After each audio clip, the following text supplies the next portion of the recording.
Pastor, talking about you, are you a politician, broadcaster, an entertainer, or a pastor? Please let us know where you actually belong to. I belong everywhere.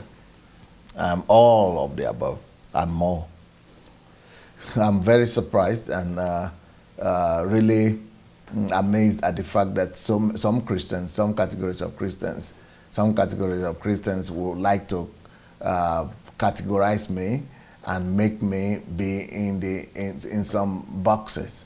Some people say, Pastor, if you're a pastor, face your business, or just refrain from making dabbling in any other sphere of life. I say no. As a pastor, I'm a representative of God, and as a representative of God, I believe that God is universal, and God is everywhere.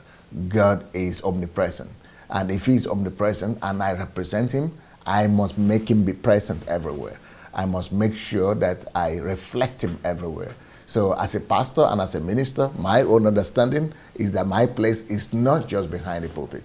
If I try to just remain behind the pulpit, I reduce God. I would never commit such a sin.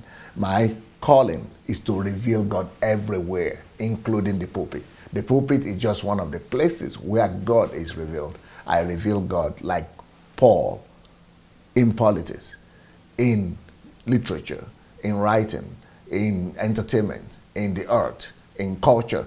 I reveal God in education. I reveal God in medicine. I reveal God everywhere, like Moses, like Nehemiah, like Ezra, like Solomon, like Joshua, like David, like Jesus, like John, like all the heroes of the Bible, like Esther, like Deborah, like all the heroes we see in the Bible. All of them, they were not limited to just talking in the four walls of the church. They were not the rabbis that just locked themselves in the synagogues. No, they were speaking from the platform of their calling to the politics of their ages, to the nation of their nations, and to the leaders of their country, of their era, and they use the platform of their calling to address all subjects, all situations, and all spheres of life in their time. So I believe that the gospel and a gospel minister must be willing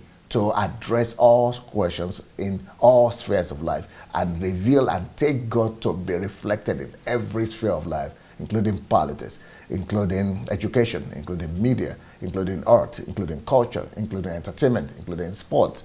Everywhere where you could find human beings, there must be a representative of God there. We must be God carriers into every sphere of life. Where any human dwell, there God must dwell. And for God to dwell there, somebody must bring him there. So I am not just a pastor behind a pulpit. I'm a pastor for people everywhere. And I don't wait for people to come to the church to hear me. No, I go to them and I engage myself to be able to talk to them on their level, to be able to speak their language, and to be able to, ignite a discussion with anywhere in every sphere of life. And so I'm a businessman, yes. I'm a pastor, yes. I'm a politician, yes. I'm an educationist, yes. I'm a media person, yes. I'm a journalist, yes. I'm a scientist, yes.